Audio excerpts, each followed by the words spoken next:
সাংবাদিক কালীগঞ্জে। বুশরা কেন ছবি তোলা কি কিসের খাবার মানে কিসের খাবার বলেন আপনি রায় হয়েছে না না আপনি কেন তুলবেন কেন আপনি কি আমাদের কার্ড দেখেন সব কার্ড আছে কার্ড দেখাচ্ছি দাঁড়ান কার্ড দেখাচ্ছি আপনি কার্ড দেখেন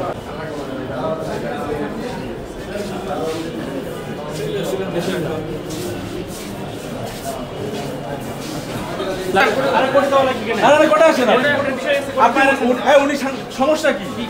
মাস্তানি করছেন কোর্টে একটা মহিলা মানুষ তো প্রাইভেসি আছে না কিসের বাদী আছে বাদী কই কোর্টে আসবেন আপনি ছবি তুলুন কাটা মেয়ের তো কেউ না রাখে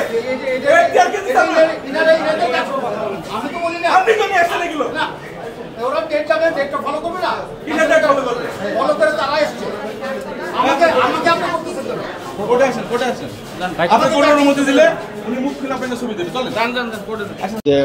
প্রতিবেদন দেওয়ার সিআইডি প্রতিবেদন দেওয়ার দিন ধার্য ছিল সিআইডি ফারদিন হত্যার মামলার তদন্ত অধিকতর তদন্ত দায়িত্বে আছে সিআইডি তাদের আজকে প্রতিবেদন দেওয়ার দিন ধার্য ছিল। তো আজকে আমি গিয়েছি বুশরা তার যথারীতি জামিনের সে জন্য উপস্থিত হয়েছিল। তো সেক্ষেত্রে হলো যে আমি আমার কাঠগড়ায় দাঁড়িয়ে আমি বক্তব্য দিচ্ছিলাম যে আমার বক্তব্যটা আমি বলছিলাম আদালতে বলে আমি এটা শেষ করে বেরিয়েছি। ইতিমধ্যে বুশরা বেরিয়েছে আমি বেরিয়ে আদালতের বাইরে বেরিয়ে দেখি যে আপনার উকিল কয়েকজন আপনার বুশরার যে পক্ষের যে উকিল তারা হলো সাংবাদিকদের সাথে উচ্চবাচ্চা করতেছে এবং আমাকে দেখে বললো যে আমি এদেরকে নিয়ে আসছি এমন যে আমি নিয়ে আসি না তারা তাদের রুটিন ওয়ার্ক দায়িত্ব পালন করে সেখানে আমার নিয়ে আসার তো প্রশ্ন আসে না। একটা চাঞ্চল্যকর মামলা তাদের আগ্রহ আছে তারা এটা গিয়েছে তারা যে ইয়ে আছে আসামি এখন যে আসামি আছে তার বক্তব্য নিতে গিয়ে তার ছবি তুলেছে সেই নিয়ে উচ্চবাচ্চা হচ্ছে। এক পর্যায়ে দেখলাম যে উকিল বুশরার পক্ষের যে উকিল সে হলো যে একজন সাংবাদিককে ফোন কেড়ে নিল। ফোন কিনে নিলে আমি এটা খুব ইয়ে লেগেছে যে আমি বলি যে ফোন নিয়ে নেন তারপর সাংবাদিক যে ফোন নিয়ে নিলে এই হলো যে একটা উচ্চবাচ্চা করেছে আমার উপর ক্ষিপ্ত হয়ে গেছে যে আমি নিয়ে এসেছি অথচ আমি নিয়ে আসিনি আপনারা তো আপনাদের রুটিন দায়িত্ব পালন করার জন্য গেছিলেন সেই ক্ষেত্রে কোনটা ছবি তুলতেছিলেন সেটা হলো যে তার ইয়ে ব্যাপার কিন্তু তার এটা উচ্চবাচ্চা করা এবং সে এটা বলে যে আরেকটা 30 নম্বর আদালতের সামনে গিয়ে উচ্চবাচ্চা করেছে সেই একটা অবস্থাটা ছিল। আমার সাথে ভালো আচরণ করে সে খুব উত্তেজিত অবস্থায় মোটা কাটা গায়ের জোরে সে আমার উপর ক্ষিপ্ত হয়ে গেল যে সে ইয়ে আমি নিয়ে আসছি আমি সৃষ্টি করছি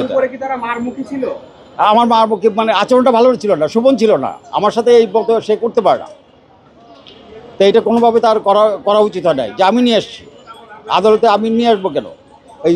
চাঞ্চল্যকর মামলা ফলো আপ করবে না রিপোর্টাররা তারা তাই করতেছিল যথারীতি এটাই অনিরুদ্দিন রানা আমি ফারদিন হ্যাঁ এবং আসামি পক্ষের আইনজীবীরা আপনার উপরে এবং সাংবাদিকদের উপরে যে চড়াও হচ্ছে এটাতে বিচার প্রক্রিয়া প্রভাবিত হচ্ছে কিনা এবং তারা আপনাদেরকে ধরে দেওয়ার জন্য কি করতেছে কিনা এটা আপনি কি এটা তাদের একটা ইন্টেনশন থাকতে পারে যে একটা মানে 4-5 জনের দেখেছি যে মামলা আমার তো ইয়েতে ছিল আপনার 4-5 জন উকিল আইনজীবী তার বুশরাকে ডিফেন্স করতেছিল এবং এই অবস্থা ছিল দলগতভাবে ছিল এটা খুব ভালো হয়নি এবং তাদের ইন্টেনশনটা কি জানি না এটা খুব